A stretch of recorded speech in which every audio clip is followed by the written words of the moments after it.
What is going on, guys? Let's go ahead and talk about the downsides to the 16-8 intermittent fasting model. Let's go ahead and jump right into it. So previously, we talked about OMAD and the downsides of OMAD.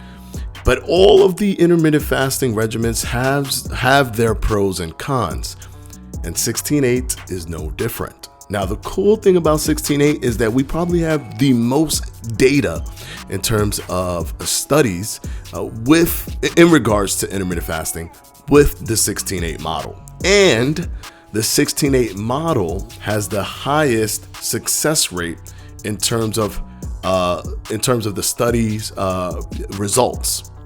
So it's very polarizing in terms of how successful 16-8 is. Now, the thing with 16-8 is it's easier for those who have never done intermittent fasting to do this 16-8. And that's probably one of the reasons why a lot of people see success with it, especially through these study designs. But let's talk about the downsides of the 16-8 model. Number one is that it isn't much different from what you're experiencing right now if you have yet to do intermittent fasting.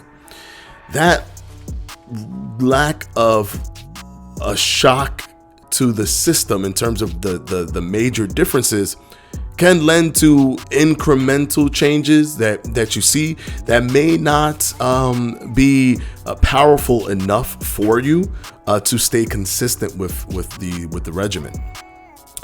So what do I mean by this? Well, if you normally skip breakfast, which a lot of people skip breakfast, that's a normal thing.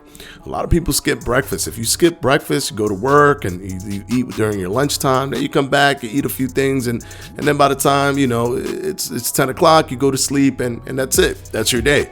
You may have done roughly a 16-8 model. Simply because you had to go to work, you couldn't eat till a certain time when you got to work. So because of that, and you skip breakfast, you haven't eaten for a long time. You have to also take into account the 8 or so hours that you were sleeping. All of that gets put together. And by the time you know it, when you take a look at the day, you have fasted for around 15, 16 hours. So it's not that different. That's one of the big things. It's not that different, but it is a good gateway. But for those who go into it thinking that they're going to see dramatic changes because you're just intermittent fasting, you may not necessarily see that simply because of it being very similar to what people normally do now. Let's talk about downside number 2, the possibility to overeat. Now, considering the fact that it is not that much different, as we just spoke, you may not even be able to change your eating patterns. Because remember, intermittent fasting is not necessarily about the foods that you're eating, although that should be part of it. You should focus on that to make sure you're eating as healthy as possible. But it's not necessarily about the foods that you're eating. It's about the times that you're eating it, the timing of how you eat and how you don't eat. Which means that if it is similar to how it was before, you can easily overeat. There is so much time to eat. There's 8 hours for you to eat. You can definitely overeat when doing the 16-8 model. It is probably, of the intermittent fasting models that exist out there, the one that can allow for overeating much more consistently than all of the other intermittent fasting regimens. So you have to be very cognizant of what you're eating.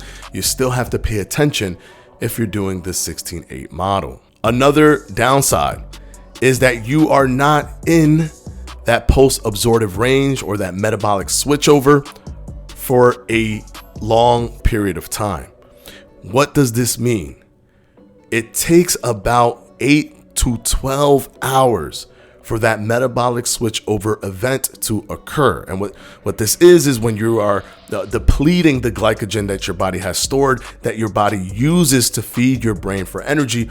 Once that happens, then your body has to use body fat, turn them into ketones via the liver, and then that replaces glucose. But that process to get there takes about 8 to 12 hours.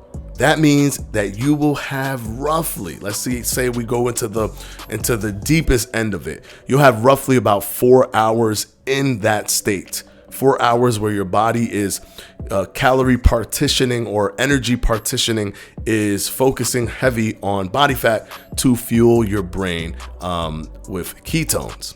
You only have about 4 hours. If it took you 12 hours, and this is based on how fat adapted you are, if it takes you 12 hours to get into that post-absorptive range or metabolic switchover, you only have about 4 hours of being in that state.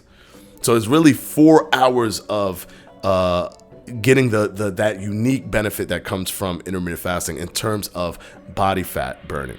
So you got to keep that in mind. It's a short time frame, but success has been seen across the board for a lot of those who do 16-8 within the studies that we have so far. Those are the 3 most important downsides to the 16-8. Let me know what you guys think. What has been your experience with the 16-8? Let me know down in the comment section below. Of course, as always, I'll see you in the next one.